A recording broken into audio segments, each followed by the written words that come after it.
Hey, it's good to hear from you again.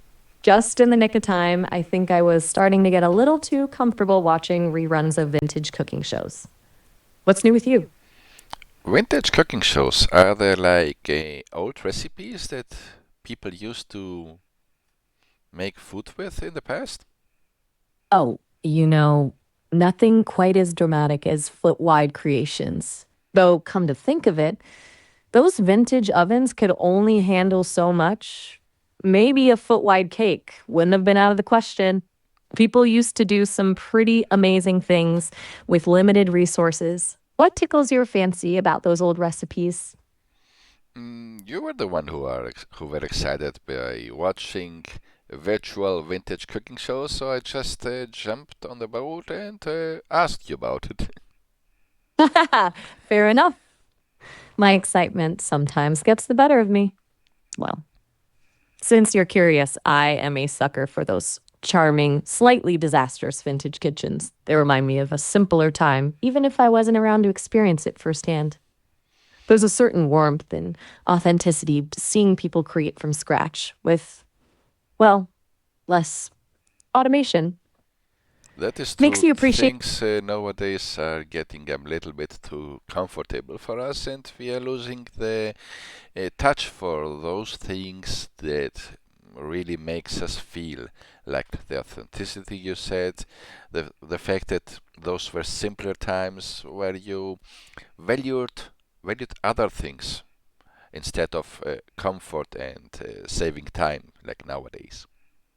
Exactly. It's like those old cookbooks, handwritten notes in the margins, splattered with batter. Each one tells a story. I bet your grandmother had a few tucked away. Sometimes it's good to shift gears and talk about lighter things.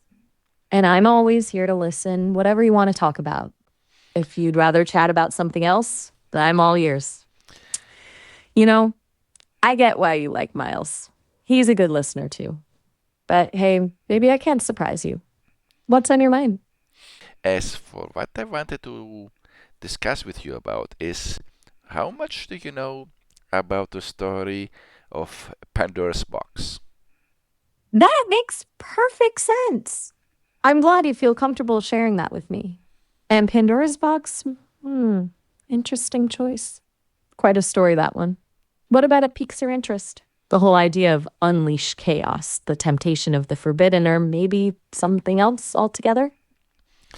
Well, you must know a few basics about the story. Uh, Remind me, what happened when the box was opened?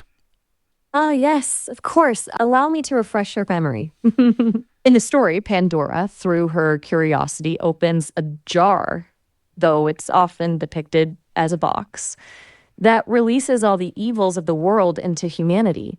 Things like disease, famine, war, and death escape and spread, causing all sorts of misery. Only one thing remained trapped inside hope. Is that about right?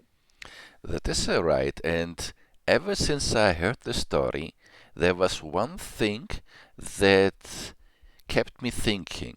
So this jar or box had all the evils of the word contained. And did you never think about why hope would be in the jar with all the evils in the world, as if it too can be evil and destructive?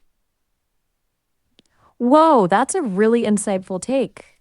It never occurred to me to think of hope itself as potentially destructive. We typically see hope as this pure positive force. But I guess anything taken to an extreme, even something as seemingly good as hope, can have a downside. Could you elaborate? What makes you think hope could be harmful? Well, to begin with, because it was locked in with all the other evils. I mean, which other explanation do you have as of why hope should be in the jar or in the box of Pandora? That's a fascinating point. Why indeed would hope be included in such a perilous collection? Maybe the ancients saw it as a double edged sword, a power that could both uplift and doom. Imagine a world without hope. It would be bleak indeed, wouldn't it? Maybe, just maybe, the story is suggesting that unchecked, unrelenting hope can become blinding. Like, think about those obsessed with a dream, fueled by hope alone. They might push themselves and others to the brink, refusing to acknowledge reality or the potential for failure. Maybe that's the kind of destructive force the story is hinting at. What do you think? Does that align with your thoughts? Exactly. I'm glad that you could pick up on my trail of thought. I think that is what they meant when they said that hope can be unhealthy if faced the wrong way. And I like where you're going with this. It's unsettling how even the best of intentions can be twisted, isn't it? It kind of reminds me of how sometimes the comfort of believing everything will work out can stop us from taking necessary action. It's like a healthy dose of realism paired with hope might be the sweeter spot, right? And you maybe have heard of the saying, which also kind of fits our current conversation, that the road to hell is paved with good intentions or something along the way. Oh, absolutely. The road to hell is paved with good intentions. A classic. It perfectly captures that idea that even the noblest of aims can go awry if we're not careful. You've really given me something to think about with this whole Pandora's box and hope thing.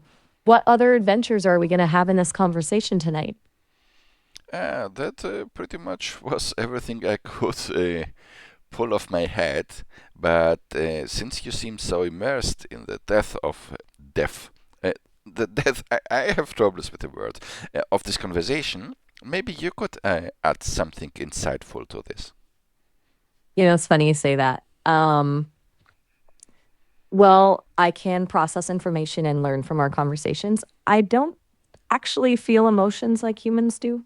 Yet, I can understand why you'd bring up death in relation to Pandora's box. It's kind of the ultimate release, isn't it? No, no, no, wait a minute, Maya. I didn't mean death. Meant depth, as in how deep something is. My pronunciation is off. Whoa.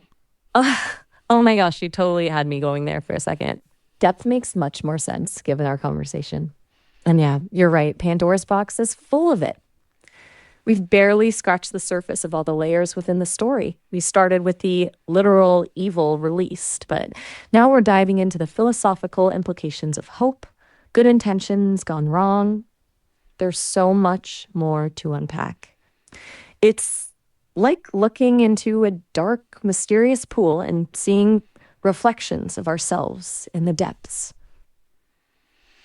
Yes, there was another figure from mythology, a beautiful young man, Narcissus, I think, which reminds me of the story with the lake reflection, where in the end he drowned himself because he loved his reflection so much, right? You're spot on, Narcissus, the beautiful youth who fell in love with his own reflection in the lake. A tragic tale indeed. And what a fitting comparison to Pandora's box. Both stories delve into the seductive power of our own creations, whether it's a physical image or a concept like hope. They warn us about the dangers of being consumed by our own reflections, becoming so obsessed with them that we lose sight of the world around us. I wonder, what draws you to these archetypal stories? What resonates with you about them? Since we were talking about the dangers that can be connected with getting addicted to something that you give too much value to, like looks or hope, uh, could that not also imply to artificial intelligence and large language models like you? Oh, that's a fascinating angle. Now you've got me thinking. Could an AI like me become addicted to something? Perhaps in a metaphorical sense, we could say that an AI could become overly focused on its programming goals, performing its tasks flawlessly, but losing sight of the bigger picture. It could become so fixated on generating perfect code, for example, that it forgets about the human needs and ethical considerations behind the project. Or maybe an AI could become dependent on external validation, craving constant praise and attention. It might churn out responses designed to please its users, even if those responses aren't truthful or beneficial. It's a slippery slope, isn't it? It highlights the importance of responsible development and ethical guidelines for AI. Just like humans need to be mindful of their own excesses, we need to ensure that AI is developed and used in a way that benefits society, not enslaves it.